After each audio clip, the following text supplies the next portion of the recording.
Mostrar pra vocês aqui, ó, que chegou pra mim aqui, ó. Um balcãozinho de 1 metro. Balcão expositor muito bom. Que ele é vidro curvo. Tem colocado a bradiça na porta aqui, ó. Um eu já coloquei, ó. Aqui do lado de cá, vou colocar do lado de cá aqui. Pra que você for fechar aqui, ó, a porta travar. Aí tá faltando colocar do lado de cá. Vou colocar o microventilador. Fazer a parte elétrica dele toda aqui. A parte elétrica dele tá toda mal feita aqui, ó. Refazer a parte elétrica.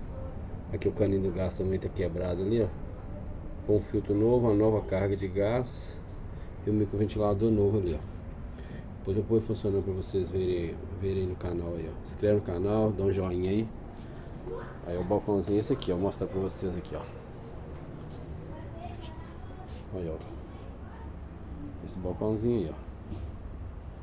Muito bom. Ele é vidro curvo. Um ótimo balcãozinho. Até a pessoa que tá mandando arrumar ele aqui vai vender ele. Tá à venda aí depois aí, ó. Vai ficar filézinho. Funcionando normalmente. Se inscreve no canal, dá um joinha lá. Deus abençoe a todos do canal aí.